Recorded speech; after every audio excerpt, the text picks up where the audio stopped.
playing time in important situations. Your linebackers this year, they got that last year. Just what's the balancing act like for that to happen?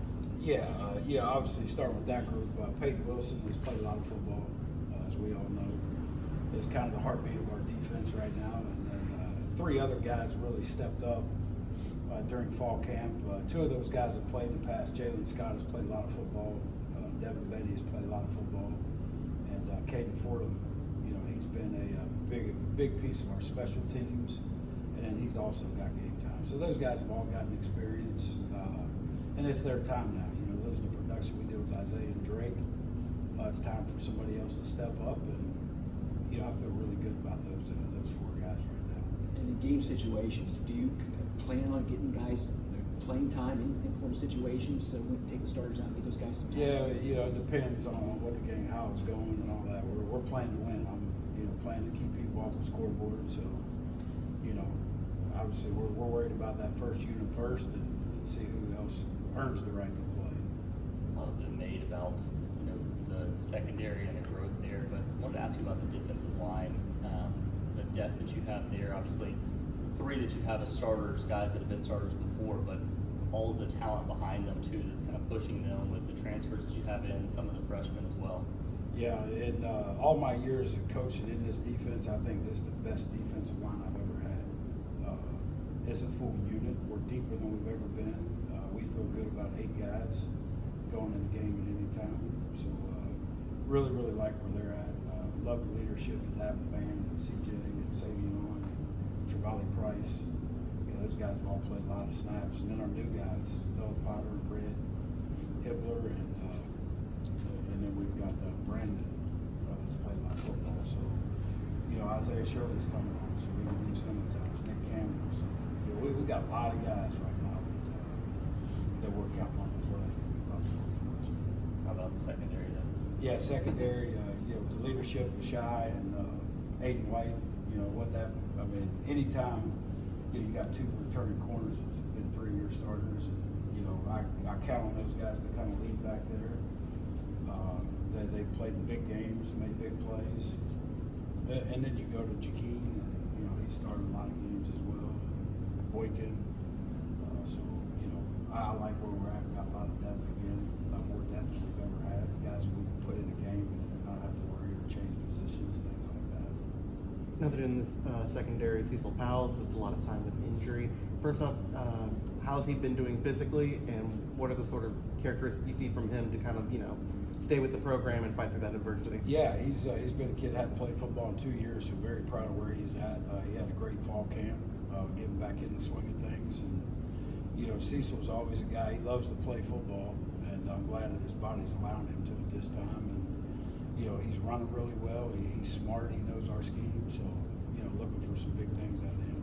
In a day and age of high-powered offenses, NC State's kind of known as a defensive school. I mean, it's got to make you proud, I imagine. Yeah, that's obviously a win is a win. Any way we get it. If it's 50 to 49, that's great for the program, great for us. I won't be too happy, but a win is a win. And, that's our goal. Our number 1 goal is to go out and get a win, however we have to do it. And, I really like our offense right now, what Coach and I and his staff are doing. And, but again, we take pride in keeping people, with less points on the board for us or better. So that's kind of the standard that we've set over the last few years. And we're going to continue to do that. How much have you worked over the years with Caden Wilson in terms of timing on the blitz? How much more blitz opportunities will he have with Greg Thomas not around? Yeah, and a lot of that is building our schemes on how we do it. And Peyton is a good blitzer. We obviously, as we install things, it's all about our timing and getting that down and practice reps. We have to just keep repping things. Obviously, if you watch us, we bring it from everywhere. It's our Sam, our Will, our Mike, our corners, our safeties. So, we like to blitz. So, it just depends on whose number's called. We all have to time it up the right way.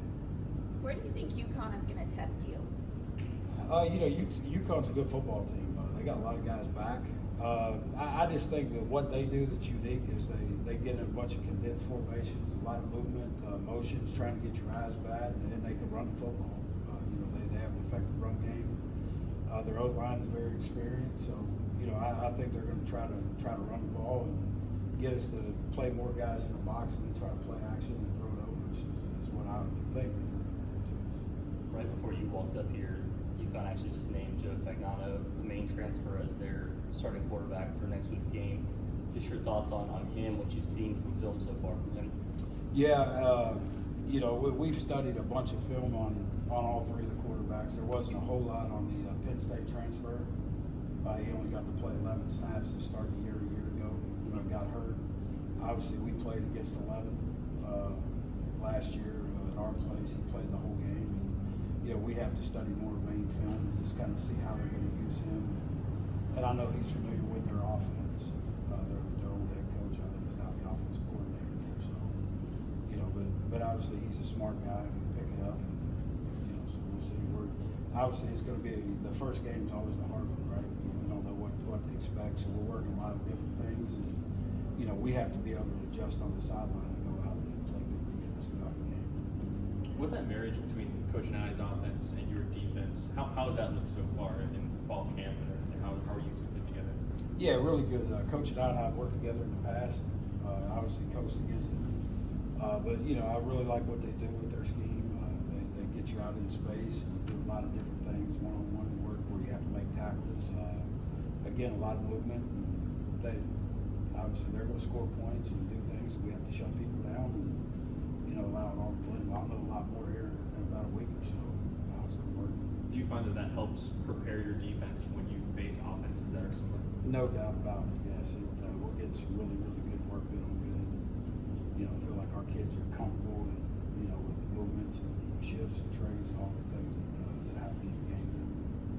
Going back to Cecil for a minute, he told me that there was a point in time last year when he was worried that he would never play football again. In your role, and watching him go through everything, did you ever have that concern? Yeah, obviously with the back injury and you missed 2 years and it was really felt like we went a long time and it wasn't getting any better. And he fought through it, kept rehabbing, got strong, and very proud that he stuck with me because a lot of guys would walk away and he did not. He just kept fighting the fight. And, right now he's the best I've ever seen him. Just engaged in what we're doing. He's a big part of what we do and how we do it around here. So, and a guy with that much experience and been around the program for a few years, it's good to get him back. All right. For Coach.